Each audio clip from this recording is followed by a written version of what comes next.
Welcome back, everybody. We are here with another episode of Career and Mission Growth. And today you will be delighted to know that my guest has a name that means son of the chief. Yeah, son of the leader. So what better to meet Mark McIntosh. Mark, welcome.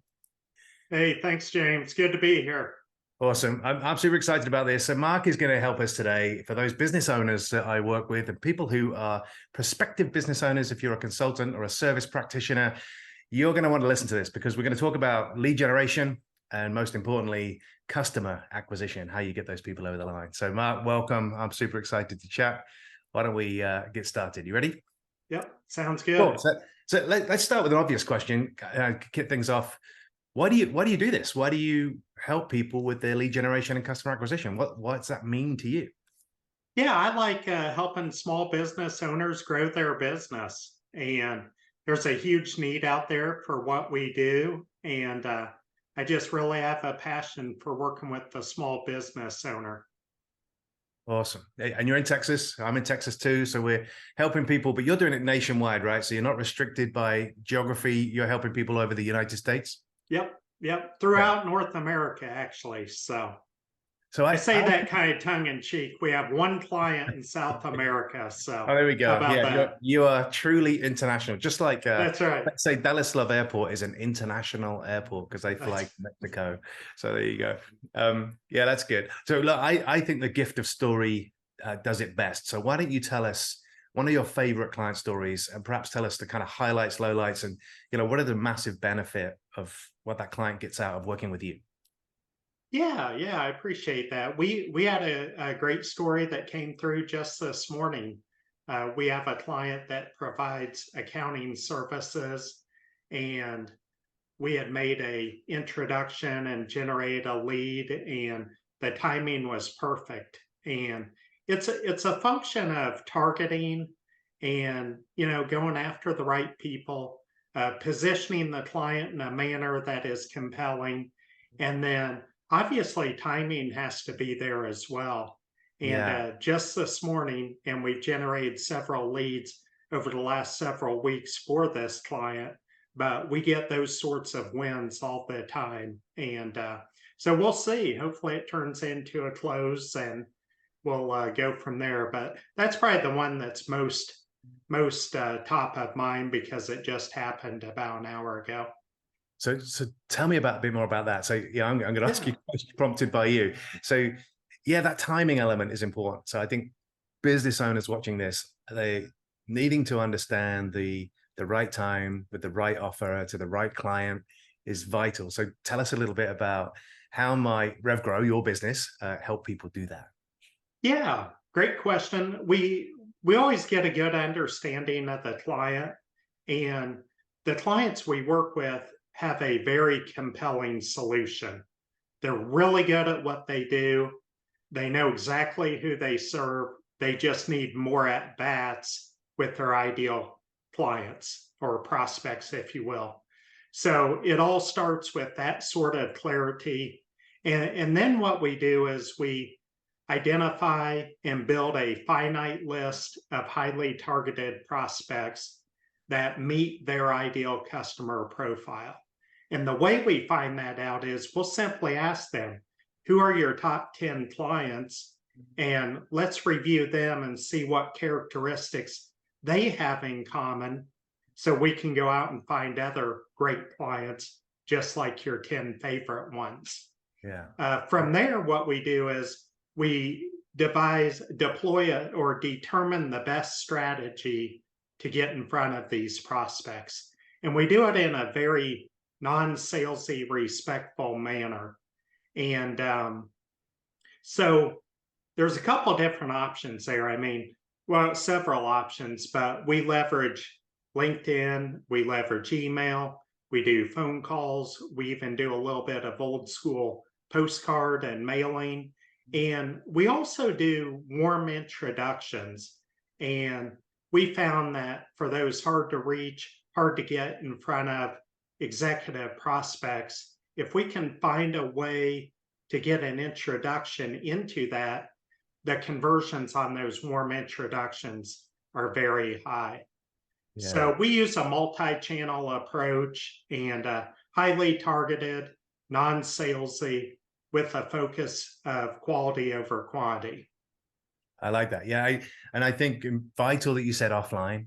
I'm going to talk about at-bats in a second, but talking about offline, because you mentioned about sending, you called it old school post. I still don't consider it that old school, because there's a big difference between what comes in the regular mail and a text message and an email. So let's say you're good at email, you may be getting response rates somewhere between 20 and 40%. The problem with that is it means that 50 to 70% of your people are not even looking at your stuff. Then the text messages, yeah, sure, 90+% of those are going to get read in the first 60 seconds, but they very rarely get actioned in that moment. But if you send a piece of mail, if everybody else is like me, I look at every piece of mail.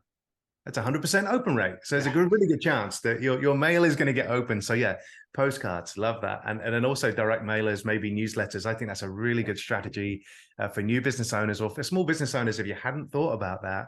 And there may be a reason why you don't think it works. It really does work. So make sure you're doing that. Now, you talked about at-bats, and I want to kind of go through some of the things. I think you answered some of this question in some of your responses there when you were telling us about a client story, and then also, what people are going through working with you. But what do you think the biggest mistakes are that small business are making? So you come across this over and over. What is that? Yeah, a couple of different things. One is just not having a consistent lead generation system and process. So a lot of our clients, they don't have an internal support staff in marketing or sales or business development. A lot of times it's the owner or the number two that's closing all the new business. So consistency and having a consistent marketing lead generation agency or system in place is key. And then probably the second thing, which is a horrible idea, is to connect and pitch or just be overly salesy in your approach. We're big believers in the go-giver principles, adding value first. Maybe you have to make 9 or 10 deposits into the relationship before you can ask for anything. And oh, by the way, asking for anything might be as simple as, hey, would you mind, let's take it offline, have a conversation. I want to learn more about you and your business. Yeah. And who knows, maybe I can help you out either directly or indirectly. So it's not connect and pitch, because that just does not work anymore. So those two things are probably the biggest mistakes I see. So a lead generation system, we'll talk about that, and the connect and pitch. And yeah, I agree with you. The touch points, the number of touch points is the same in business and closing new business or lead generation and the conversion of that business as it would be driving past that billboard. You're going to have to drive past it a few times before you even think about stopping at that gas station, rest station, whatever it is that you, if it's Buc-ee's, in Texas, people from Texas will enjoy that moment. But that's a critical, yeah. And I think it's the same for my business, that most people who become long-term clients have become fans because we've got a great relationship already and we've known each other.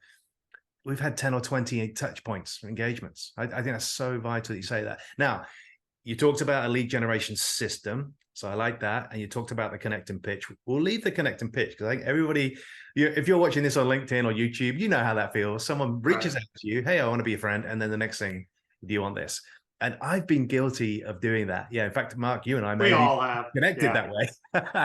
So now I don't do it. I do the go-giver approach. Yeah. What's in it for them and just see how much value I can bring. But I want to talk about this system for a sec. What do you think that people are misunderstanding about a lead generation? Because the crucial thing you said is a lead generation system. So what's the misunderstanding about your business and what it means to have a system in place? Yeah, I think complexity. So the simpler the system, the better. So it does not have to be complex. And when you're focused on quality over quantity, a very simple system can work very well. An example of a system may be every morning I'm going to hand select 25 people to reach out to. Nice. And that if you do it every day and consistently, that's an example of an easy to implement system. So we're an outsourced provider.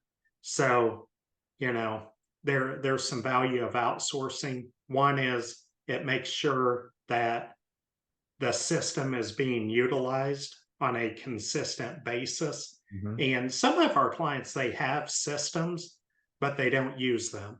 So, what good's a system if you're not using it? Yeah. So, that's, just having a system in place. I'm a CPA, so I'm all about systems. And And numbers, back, yeah, and numbers yeah, too. back in my day when I was selling against typical salespeople, I was able to outperform them typically just because of having systems, discipline, and consistency in the outreach and the lead generation Yeah. process. I think this is what I heard. I kind of replay it to you from my perspective. You know, in my business, people hire me to fine tune their brilliance. What I mean by that is they're already talented, successful, but what they don't have is all the execution elements. What are your thoughts about that? And is that something you come across with your small business owners? Yeah, all the time, and we're focused on that lead gen engine primarily, and so very few small businesses out there have a fine-tuned system that they're consistently using.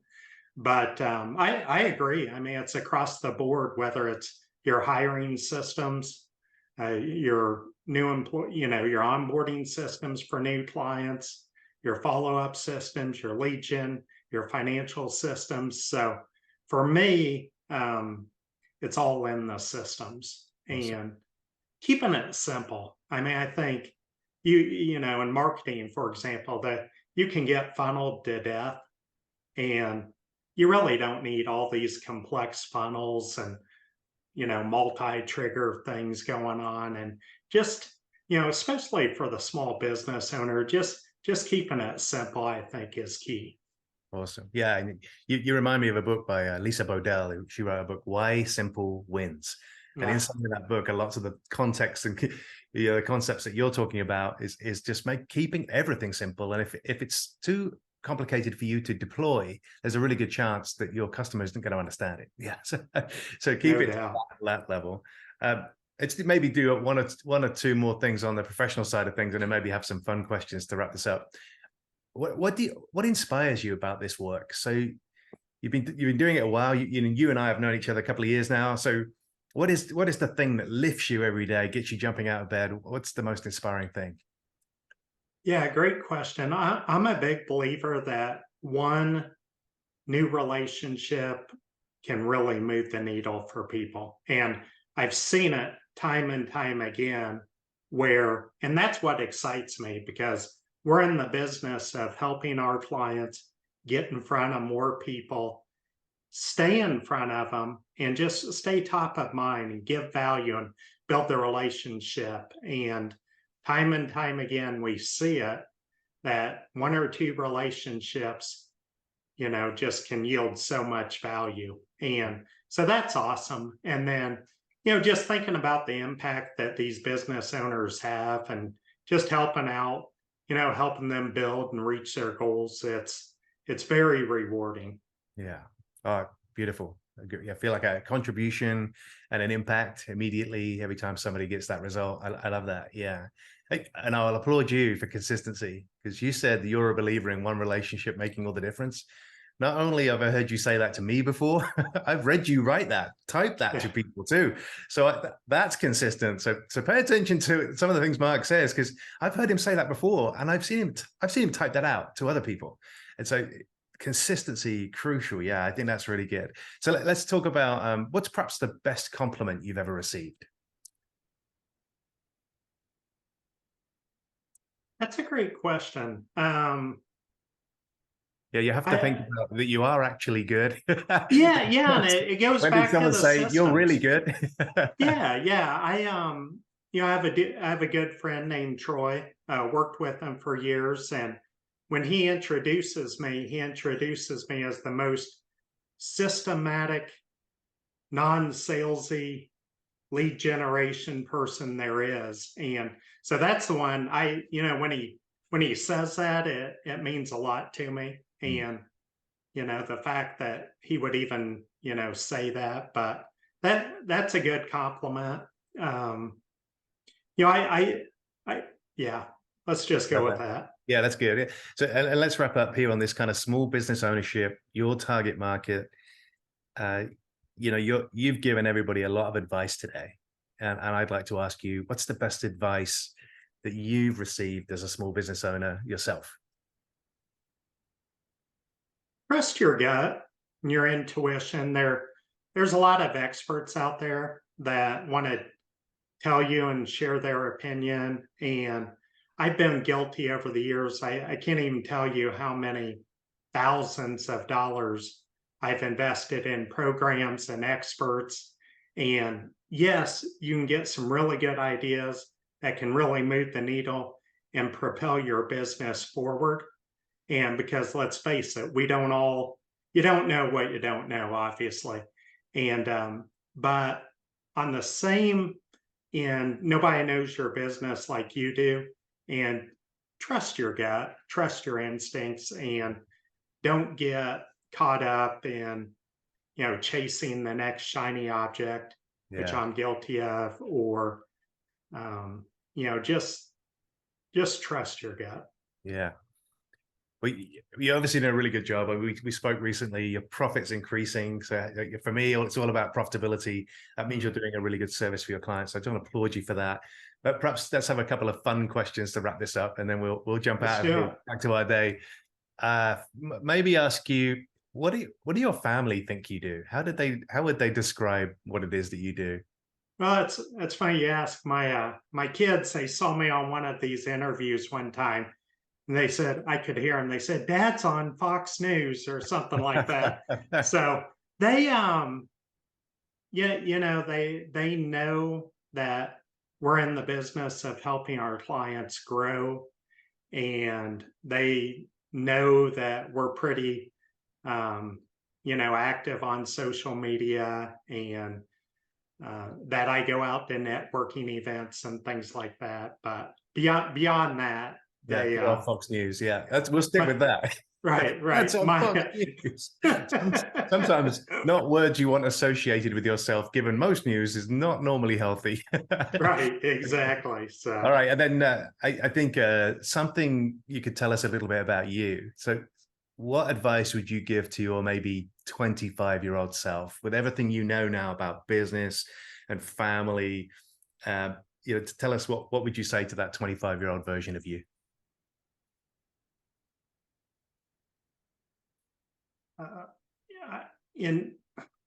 That's a great question. Wow, there are so many things that I I've learned. want people to get to know you, and so yeah, there's who's so that many 25-year-old? What does that 25-year-old guy need to know? Yeah, yeah, there's so many things that I've learned through the School of Hard Knocks that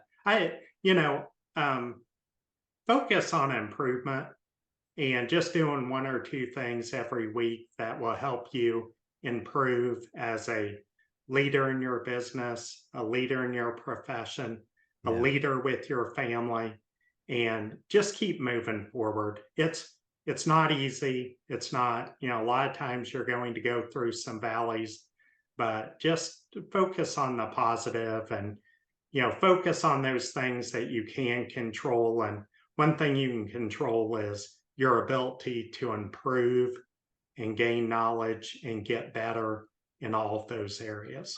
yeah. What a wonderful way to finish. So I think there's kind of three key themes that I heard in the last, what do we do, 20 plus minutes there. Simplicity wins. Yeah. Build your relationships, and never doubt that you are a leader. Yeah, I think you've come across with those three key themes powerfully. So maybe you can use them in your business, but that's what I heard. I think that's what everybody else heard. Mark, thank you very much. This has been so much fun. Yeah, likewise. Thanks, James. Appreciate it. See you, everybody. See you soon.